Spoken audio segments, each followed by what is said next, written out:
Students, welcome back to my YouTube channel Varun science hub.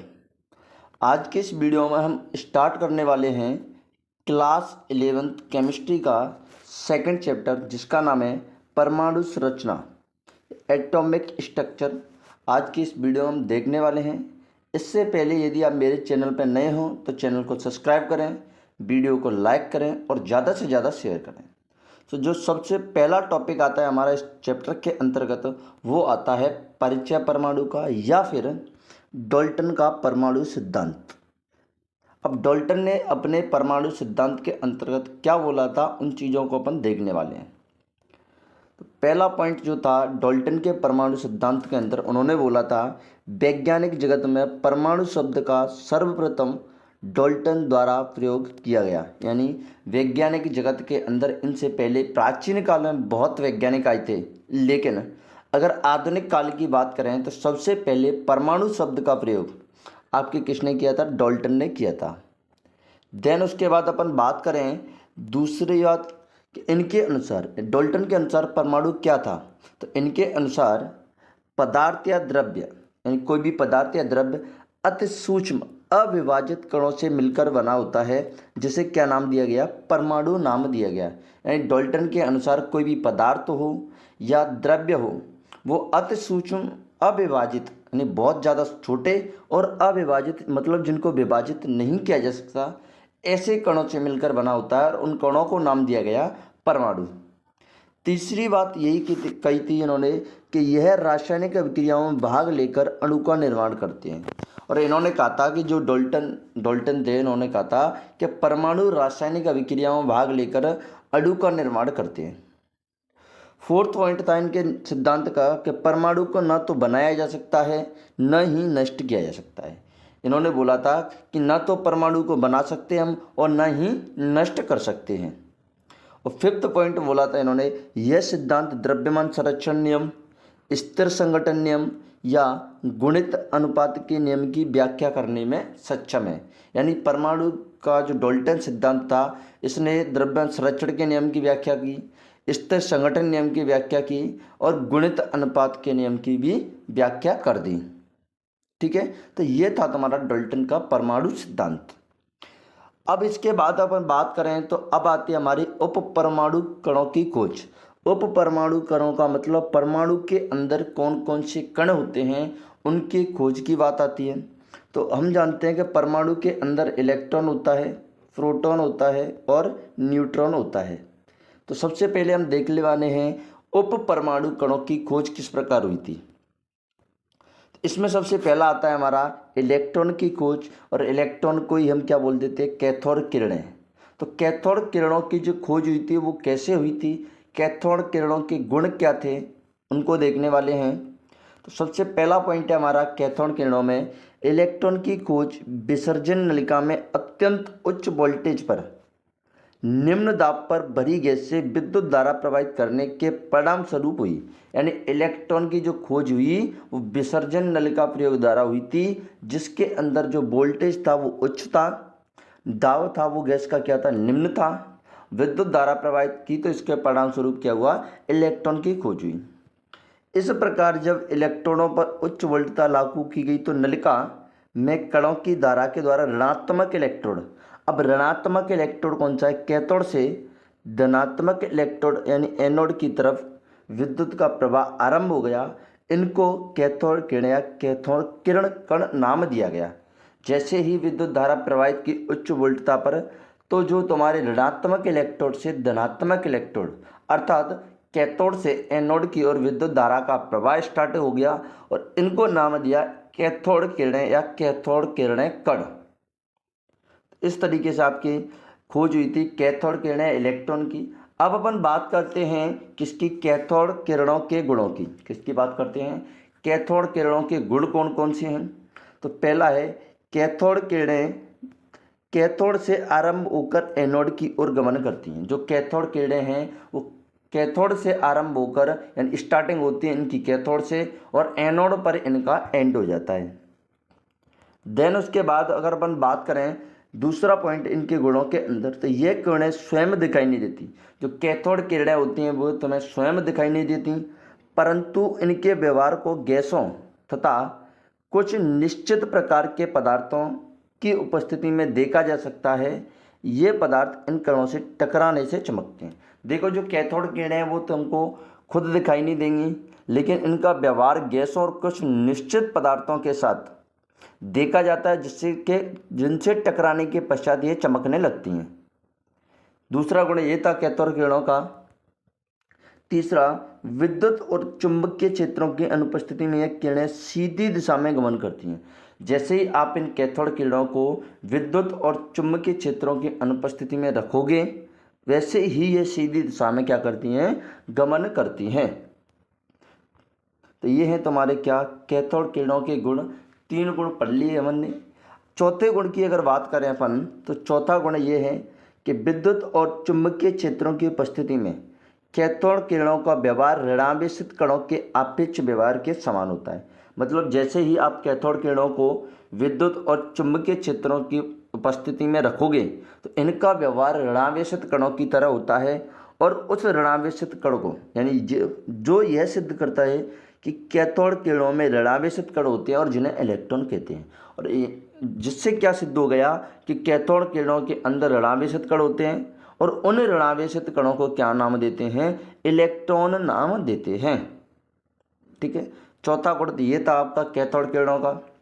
पांचवें गुण की अगर बात करें तो कैथोड किरणों यानी इलेक्ट्रॉन के लक्षण कैथोड किरण नलिका के इलेक्ट्रॉनों के पदार्थ एवं उसमें उपस्थित गैसों की प्रकृति पर निर्भर नहीं करते। मतलब जो कैथोड किरणों के लक्षण हैं वो कैथोड किरण नलिका के इलेक्ट्रॉनों के पदार्थ, ये कैथोड किरणों का जो कैथोड किरणों की नलिका का पदार्थ वो किससे बना है और उसमें कौन सी गैस उपस्थित है, इस पर निर्भर नहीं करते हैं। तो ये आपके 5 गुण हैं कैथोड किरणों के। क्या है? 5 गुण हैं कैथोड किरणों के, जो आपको याद रखने हैं। आपके पेपर में डायरेक्ट ही पूछे जाते हैं, 11th में डायरेक्ट ही पूछे जाते हैं आपसे। और ये उसकी आपका क्या है, कैथोड किरणों के जो पात्र बनाया गया था उसका चित्र है। ठीक है, अब जो आपको बातें मतलब आपको नीट के अकॉर्डिंग याद रखनी है वो क्या है कि इलेक्ट्रॉन का आवेश द्रव्यमान अनुपात। अब ये क्या है, तो जे थॉमसन ने कैथोड किरण नलिका का उपयोग करके, तो ये भी बात सिद्ध हो गई कि इलेक्ट्रॉन की खोज किसने की थी, जे थॉमसन ने। किसने की थी? जे थॉमसन ने। जे थॉमसन ने कैथोड किरण नलिका का उपयोग करके इलेक्ट्रॉन के विद्युत आवेश और द्रव्यमान द्वारा EME का अनुपात ज्ञात किया। यानी जो तुम्हारे जे थॉमसन वैज्ञानिक थे, उन्होंने इलेक्ट्रॉन के विद्युत आवेश और उसके द्रव्यमान का अनुपात ज्ञात किया। और वो अनुपात कितना आया? वो अनुपात आया 1.758820, यानी अपन याद रख सकते हैं 1.75 तक इंटू 10⁻11 कूलाम केजी इनवर्स, जहाँ एमई क्या इलेक्ट्रॉन का द्रव्यमान केजी में है तथा उस पर इलेक्ट्रॉन आवेश क्या है, कूलाम में है। तो ये आपको याद रख सकते हैं कि जो आपका इलेक्ट्रॉन के आवेश और द्रव्यमान का अनुपात कितना आया था। देन इलेक्ट्रॉन पर आवेश की खोज किस विधि द्वारा हुई थी? तो R.A. मिलिकन एक साइंटिस्ट था। R.A. मिलिकन ने इलेक्ट्रॉन पर आवेश के निर्धारण के लिए एक विधि तैयार की जो तेल बूंद प्रयोग कहलाता है। मतलब जो एक विधि थी, तेल बूंद प्रयोग विधि से इलेक्ट्रॉन पर आवेश की खोज हुई और उन्होंने पाया कि आवेश कितना होता है इलेक्ट्रॉन पर, -1.6 इंटू 10⁻−19 कूलाम। यानी एक इलेक्ट्रॉन पर आवेश कितना होता है, -1.6 इंटू 10⁻−19 कूलाम होता है। ठीक है, तो ये थे आपके इलेक्ट्रॉन की खोज। कैथोड किरणें क्या हैं, कैथोड किरणों का चित्र, मतलब कैथोड किरणों के लिए कौन सा पात्र यूज किया गया था, किस प्रकार का चित्र बनाया गया था वो चित्र, और उसके बाद इलेक्ट्रॉन की खोज और इलेक्ट्रॉन पर आवेश कितना होता है, ये बातें क्लियर होंगी आपको। अगर अपन बात करें अब प्रोटॉन की खोज के बारे में। प्रोटॉन क्या है? तुम्हारा एक धनावेशित कण, डिस्कवरी ऑफ प्रोटॉन। परिवर्तित कैथोड किरण नलिका में किए गए विद्युत विसर्जन से धनावेशित कणों की खोज हुई। यानी जो परिवर्तित कैथोड किरण नलिका में किए गए द्वारा विद्युत विसर्जन हुआ तो धनावेशित कणों की खोज हुई, जिन्हें कैनाल किरणें भी कहा जाता है। अब इस प्रोटॉन को या प्रोटॉन की खोज हुई, उसको क्या नाम दिया गया? कैनाल किरणें। पहली वाली किरणें थी कैथोड किरणें। सबसे छोटा और हल्का धन आयन हाइड्रोजन से प्राप्त हुआ था, इसे प्रोटॉन कहते हैं। अब सबसे छोटा और हल्का धन आयन कहाँ से प्राप्त किया गया था? ये प्राप्त किया गया था हमारी कहाँ से? हाइड्रोजन से, और जिसको नाम दिया गया था, क्या नाम दिया गया? प्रोटॉन नाम दिया गया। अब धनावेशित कणों के अभिलक्षण, या फिर अपन ऐसे बोल दें कैनाल किरणों के अभिलक्षण। क्या? कैनाल किरणों के अभिलक्षण बोल दें, या फिर धनावेशित कणों के अभिलक्षण बोल दें। और अब ये धनावेशित हैं तो आपका एनोड क्या होता है? धनावेशित ही होता है। तो पहले गुण की बात करें तो कैनाल किरणें धनावेशित गैसीय आयन होते हैं। जो कैनाल किरणें होती हैं वे धनावेशित होती हैं, गैसीय आयन होते हैं, जिनका द्रव्यमान कैथोड किरण नलिका में उपस्थित गैस की प्रकृति पर निर्भर करता है। अब देखो, जो कैनाल किरणें हैं उनका द्रव्यमान कैथोड किरण नलिका में उपस्थित गैस की प्रकृति पर निर्भर करता है, जबकि आपकी जो कैथोड किरणें थी उनका द्रव्यमान उसकी प्रकृति पर निर्भर नहीं करता है। तो इससे अपन ये भी अनुमान लगा सकते हैं कि जो आपकी कैनाल किरणें हैं वो कैथोड किरणों के जस्ट अपोजिट हैं। पहला गुण ये था। दूसरा गुण, कणों के आवेश और द्रव्यमान का अनुपात उस गैस पर निर्भर करता है जिससे ये उत्पन्न होते हैं, और कणों का जो आवेश है और द्रव्यमान का जो अनुपात है उस गैस पर निर्भर करता है जिससे ये उत्पन्न हुई हैं। दूसरा गुण। तीसरे गुण की बात करें, कुछ धनावेशित कण विद्युत आवेश की मूल इकाई के गुणक होते हैं, और कुछ धनावेशित ऐसे होते हैं कि विद्युत आवेश की मूल इकाई के गुणक होते हैं, मतलब गुणा करने से आपको मिल जाते हैं। फोर्थ पॉइंट है या फोर्थ गुण है, चुंबकीय क्षेत्र तथा विद्युत क्षेत्रों में इन कणों का व्यवहार, चुंबकीय तथा विद्युत क्षेत्रों में इन कणों का व्यवहार इलेक्ट्रॉन अथवा कैथोड किरणों द्वारा प्रेक्षित व्यवहार क्या है? विपरीत है। जैसे तुम्हारा कैथोड किरणों का व्यवहार था, जस्ट उसके अपोजिट है तुम्हारा किसका? कैनाल किरणों का व्यवहार, और ये अपन को पहले ही पॉइंट में पता चल गया। ठीक है, तो ये हमारे 4 गुण हो चुके हैं किसके? धनावेशित कणों के या कैथोड किरणों के, और ये 4 गुण आपको याद रखने हैं। तो अब हमने पढ़ लिया, एक तो कैथोड किरणें पढ़ ली,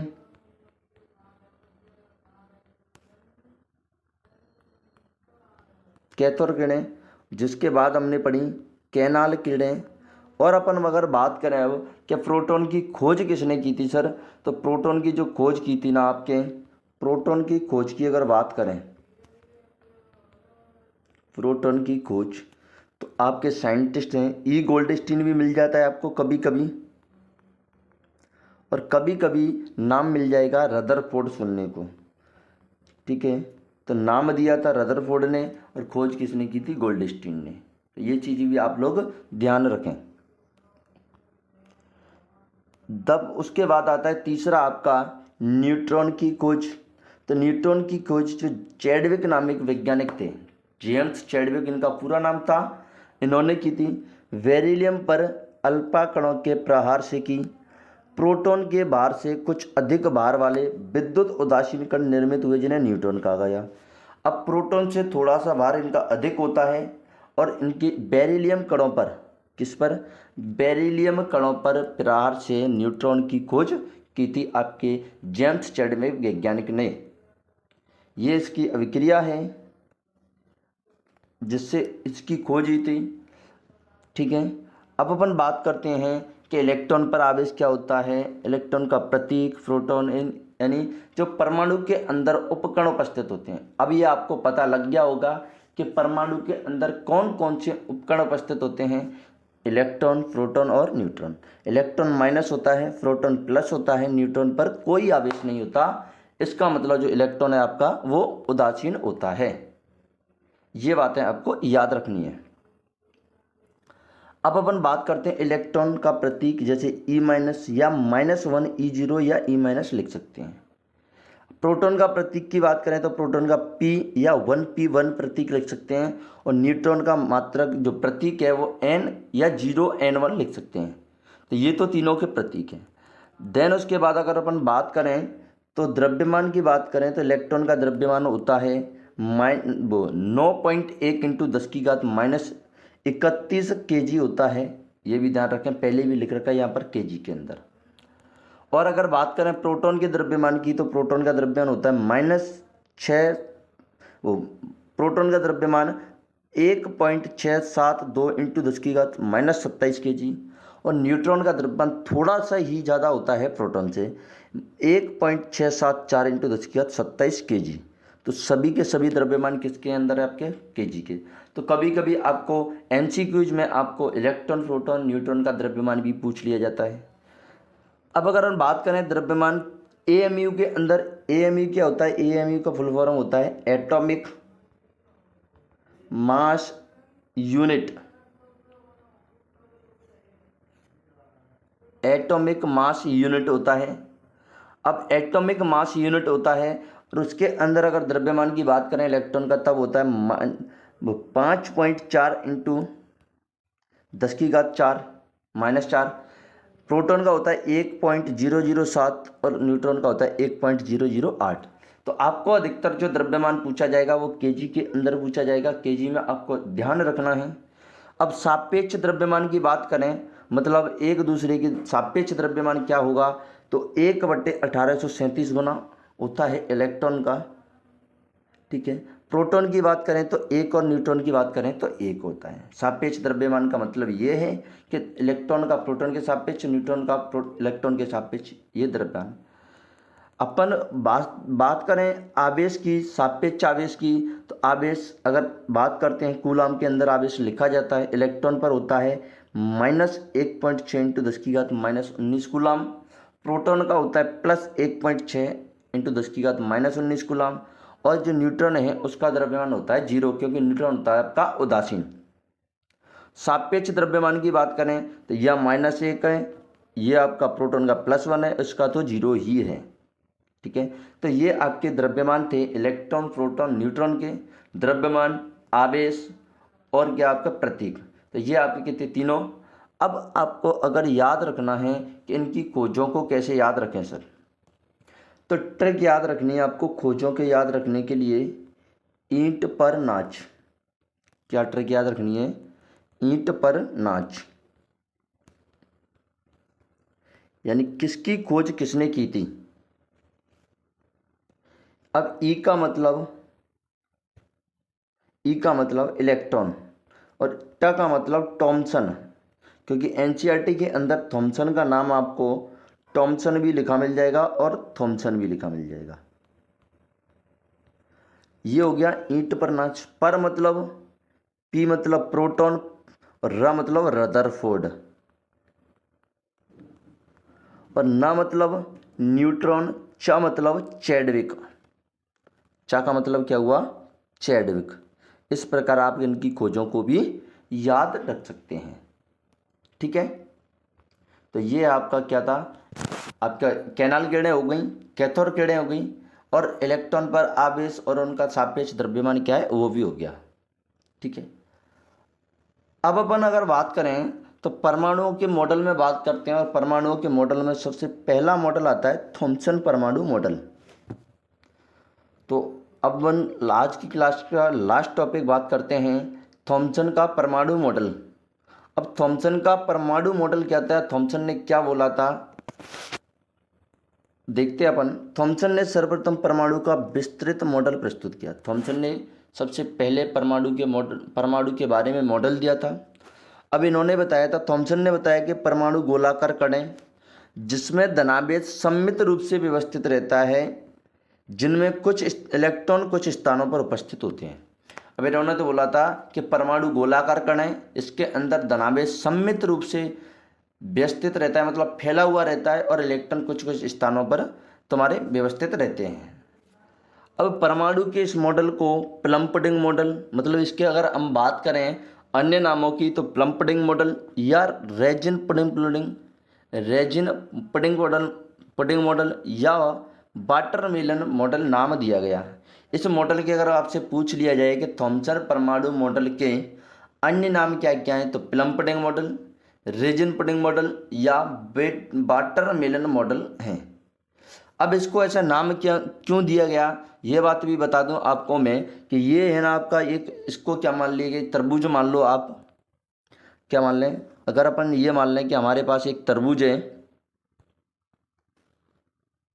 ये एक तरबूज है और इस तरबूज के अंदर हमारा जो कलर है, जैसे आपको पता है कि तरबूज के अंदर रेड रेड कलर होता है, इस कुछ इस तरीके से।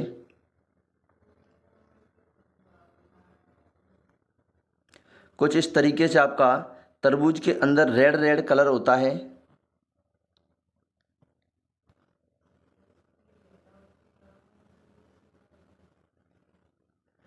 ठीक है। अब इसके अंदर हम मान लें कि जो हमारे बीज हैं वो कुछ इस तरीके से फैले हुए हैं।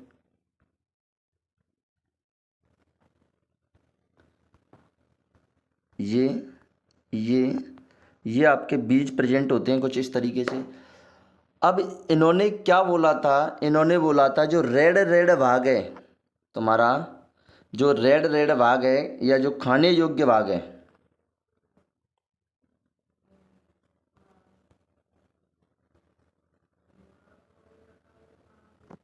ये आपका प्रॉपर तरीके से क्या बन गया, एक तरबूज बन गया। तो ये जो तुम्हारा खाने योग्य रेड रेड भाग होता है उसको तो इन्होंने माना इलेक्ट्रॉन। जो बीज हैं ये आपके, इनको क्या मान लिया इन्होंने, जो रेड रेड खाने योग्य भाग है इसको तो इन्होंने मान लिया धनावेश, और जो बीज हैं इनको मान लिया इलेक्ट्रॉन। तो थॉमसन ने ये कहा था जो तुम्हारा खाने योग्य भाग है तरबूज का वो तो है धनावेश, और उस धनावेश खाने योग्य भाग के अंदर जो तुम्हारे बीज उपस्थित हैं उन बीजों को क्या मान लिया इन्होंने इलेक्ट्रॉन। इसलिए इन्होंने इसको क्या नाम दे दिया, वाटरमेलन मॉडल और प्लम पुडिंग या रेजिन पुडिंग मॉडल। ये तुम्हारी दो मिठाइयों के नाम है, इस तरीके की मिठाई आती है। तो जो खाने योग्य भाग है उसको इन्होंने धनावेश माना, और जो इसके अंदर बीज उपस्थित होते हैं उसको क्या माना इन्होंने, उसको मान लिया तुम्हारे इलेक्ट्रॉन्स। ठीक है।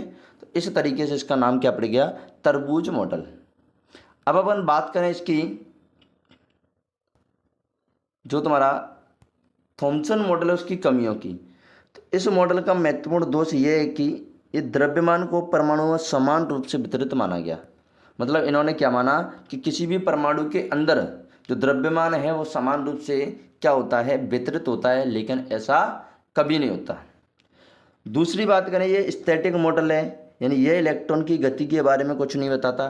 जो थॉमसन मॉडल है इसने बात ही नहीं की है तुम्हारे इलेक्ट्रॉनों की गति के बारे में। दूसरी कमी ये। तीसरी कमी ये, परमाणु के स्थायित्व को नहीं समझाता। इसने ये नहीं बताया कि परमाणु धनावेश पर मतलब परमाणु स्थायी है या अस्थायी है। तो अगर आपसे क्वेश्चन पूछ लिया जाए कि जो थॉमसन का परमाणु मॉडल क्या था और उसकी कमी क्या थी, तो ये उसकी कमियां हैं, और इससे ऊपर मैंने आपको बता दिया परमाणु का थॉमसन मॉडल था वो। तो इस तरीके से आपको एग्जाम में क्वेश्चन पूछा जाएगा। आज के लिए इतना ही। नेक्स्ट क्लास में अपन डिस्कस करेंगे रदरफोर्ड का स्वर्ण पत्र का प्रयोग। आज के लिए इतना ही। नेक्स्ट क्लास में अपना टॉपिक रहेगा रदरफोर्ड परमाणु मॉडल। तब तक के लिए बने रहें और चैनल को सब्सक्राइब करें, वीडियो को ज़्यादा से ज़्यादा शेयर करें। Thank you.